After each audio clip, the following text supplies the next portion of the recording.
नमस्कार दोस्तों, आप सभी का स्वागत है हमारे इस चैनल में।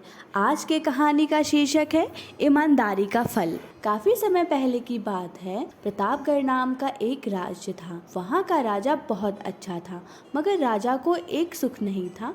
वह यह कि उसके कोई भी संतान नहीं थी और वह चाहता था कि अब वह राज्य के अंदर किसी योग्य बच्चे को गोद ले, ताकि वह उसका उत्तराधिकारी बन सके और आगे की बागडोर को सुचारू रूप से चला सके। और इसी को देखते हुए राजा ने राज्य में घोषणा करवा दी कि सभी बच्चे राजमहल में एकत्रित हो जाएं। ऐसा ही हुआ। राजा ने सभी बच्चों को पौधे लगाने के लिए भिन्न भिन्न प्रकार के बीज दिए और कहा कि अब हम 6 महीने बाद मिलेंगे और देखेंगे कि किसका पौधा सबसे अच्छा हो। महीना बीत जाने के बाद भी एक बच्चा ऐसा था जिसके गमले में वह बीज अभी तक नहीं फूटा था, लेकिन वह रोज उसकी देखभाल करता था और रोज पौधे को पानी देता था।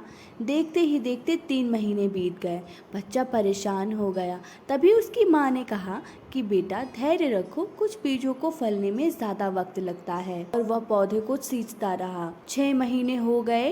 राजा के पास जाने का समय आ चुका था, तो लेकिन वह डरा हुआ था कि सभी बच्चों के गमलों में तो पौधे होंगे और उसका गमला खाली होगा। लेकिन वह बच्चा ईमानदार था और सारे बच्चे राजमहल में आ चुके थे। कुछ बच्चे जोश से भरे हुए थे क्योंकि उनके अंदर राज्य का उत्तराधिकारी बनने की प्रबल लालसा थी। अब राजा ने आदेश दिया, सभी बच्चे अपने अपने अपने गमले दिखाने लगे, मगर एक बच्चा सहमा हुआ था क्योंकि उसका गमला खाली था। तभी राजा की नज़र उस गमले पर गई।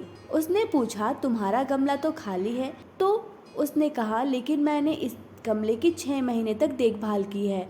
राजा उसकी ईमानदारी से खुश था कि उसका गमला खाली है, फिर भी वह हिम्मत करके यहाँ आया। सभी बच्चों के गमले देखने के बाद राजा ने उस बच्चे को सभी के सामने बुलाया। बच्चा सहम गया और राजा ने वह गमला सभी को दिखाया।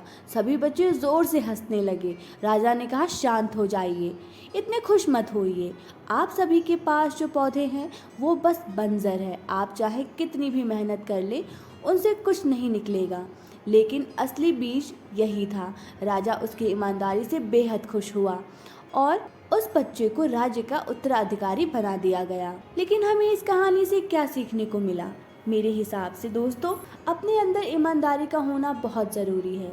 अगर हम खुद के साथ ईमानदार हैं तो जीवन के किसी न किसी पड़ाव में सफल हो ही जाएंगे, क्योंकि हमारी औकात हमें ही पता होती है। हम खुद को पागल बनाकर खुद का ही नुकसान करते हैं। तो दोस्तों, ये थी आज की कहानी। अगर आपको आज की कहानी अच्छी लगी हो तो प्लीज़ हमारे चैनल को लाइक, शेयर, सब्सक्राइब ज़रूर करें। फिर से हाजिर होंगे एक अनमोल प्रेरक कहानी के साथ। अपना कीमती समय देने के लिए बहुत बहुत धन्यवाद।